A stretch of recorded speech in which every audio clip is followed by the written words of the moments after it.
whatever you paid for it versus the value, because they look at the thing and assuming if it's still in the duty-free bag, then it's new. So even if you say it's yours, it's still new, so it's no longer exempt.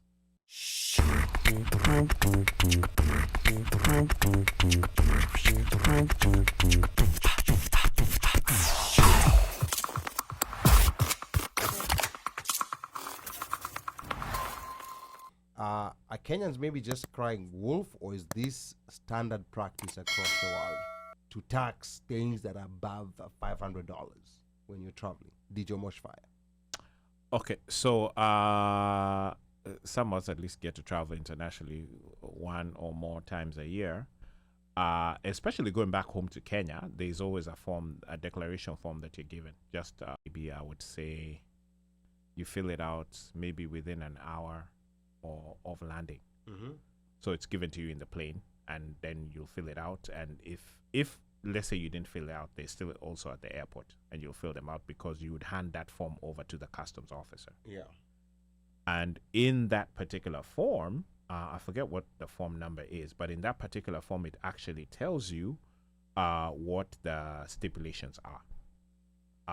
One of the things that it does say is that if you have any new items, that are above, $500, then you would list them. Now, I think it's the way you would decipher the form that may throw you off a little bit, because you do get an exemption for new items up to $500. So anything that you have that's above that $500 mark is what would need to be declared. Now, so what you would do ideally is declare everything. That's new. Are you with me? You declare everything that's new.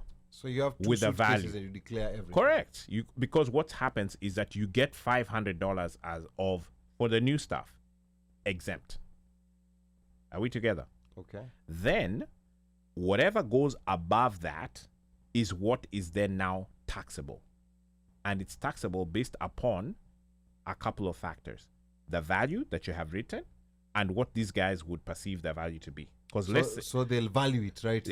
And they are valuing, you know how they do it? How? Google. They go online.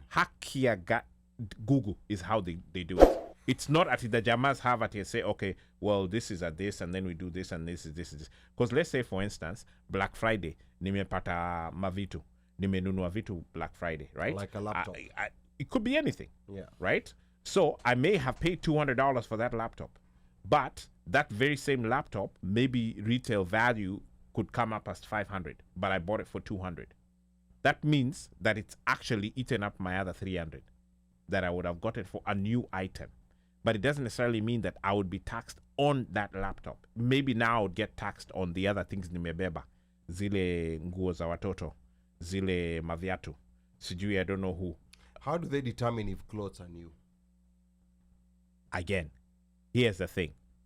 Remember, the new versus old versus whatever, the exemption you get, your personal exemption, is that it's anything that is yours, personal effects, your personal effects that are used are exempt, period.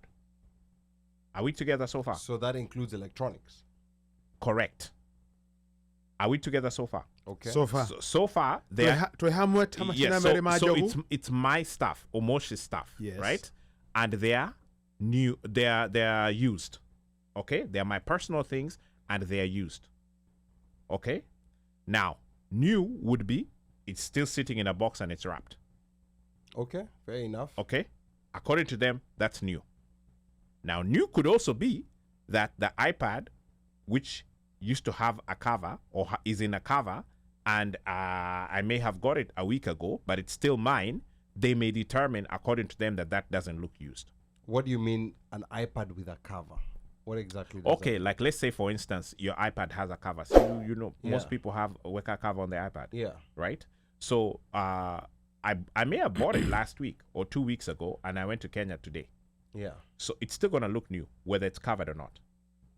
What do you mean an iPad looks new? How can you look at this iPad and determine it looks new? Okay, so when you protect your stuff, when you remove that cover, the thing still looks new. It still looks new, yeah. Even with the phone. Yeah. Right? Yeah. In fact, if you keep that cover on that phone, 4 years later, that thing is still going to look the same way. New. So how are they unless determining that you've this is been new? dropping it, then the cover itself looks dinged. Yeah. But if I'm not looking at that, I can decide. And again, that's now where things can go south on you.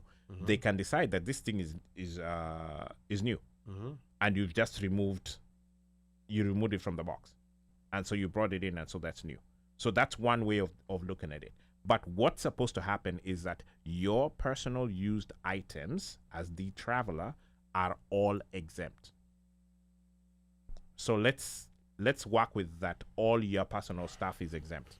Okay. Let's work with that. So all your personal stuff that's new, that's used is Yeah, exempt. is exempt. Right? Then now we go back to the question where you asked, how do you determine what's new? Yeah. Right? So you have kids' clothes there, right? They look at it and assume that these are not your clothes. these are not your clothes, Okay. so they must be new because they're not yours. Right? Unless you say, This is so funny. no, unless you say, hey, these were my toys, and now I'm bringing to my nieces and nephew. No, or they're my toys. They traveled ahead of me. Now I'm bringing their clothes. Okay, fine. Yeah. Well, again, they don't have any labels on them. Yeah. They don't have any stickers. They don't have the newness normally would be determined by those sorts of things, right? Yeah. But they might look at them and say, apana, in my judgment, this looks new.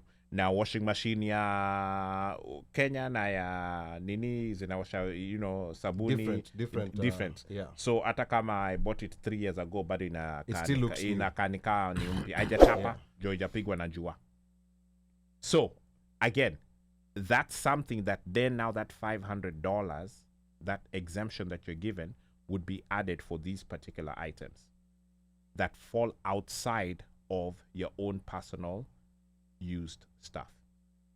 Once you hit 500, anything above that, including jewelry, including perfume, including things that So it's alcoholic beverages, including alcohol, whatever, cigarettes and tobacco, electronic goods, jewelry, yes, watches, yep, clothing and footwear, perfumes and cosmetics, and food items.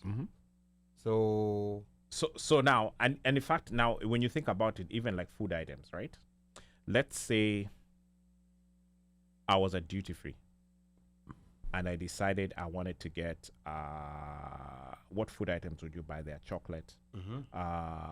Normally you get those crazy requests like, can you bring me candy or something like that? Yeah. And you forget and you're like, so at duty free you pick up some candy or whatever it is, and maybe you pay like, I don't know, 10 euros for it, right? And it's still in the duty free bag. Remember, they're still going to count that, right? Wow. And then you have you found a watch on sale, so you purchase the watch. Maybe that watch is $200, Yeah. or it's $150. But you got it for $30. It doesn't matter. Whatever you paid for it Yeah. versus the value. You see, and that's the other thing. Whatever you paid for it versus the value. Because they look at the thing and assuming if it's still in the duty free bag, then it's new. So even if you say it's yours, it's still new. So it's no longer exempt.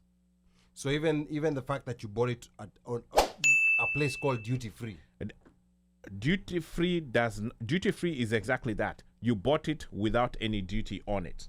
But it doesn't mean that when you're entering the country with it, they don't count it as new because it's new and it's not exempt. Yeah, let me go through some comments here because this is just been a very confusing topic, and a lot of people have been complaining about this. And the reason why they were complaining before we go there is because prior to KOT going up in arms, there was I think it was a tweet from KRA that said that as you're coming in, anything above $500 is subject to tax. Yeah. What they did not clarify was that there was your used personal items are already exempt. Then you have a $500 exemption, and that's where you said anything above. for new. Okay. All right. You see, and that's where the confusion came in, because they had already started enforcing those types of things where basically once it hit the 500 mark, the first thing they'll go for is the phone. So they'll give you 500 on what's in your suitcase. Yeah. But then your phone, if I've given you 500 for the suitcase. So if you're one of those guys who carries 5 phones, then it doesn't matter. Even Ali, even your phone, it's above 500.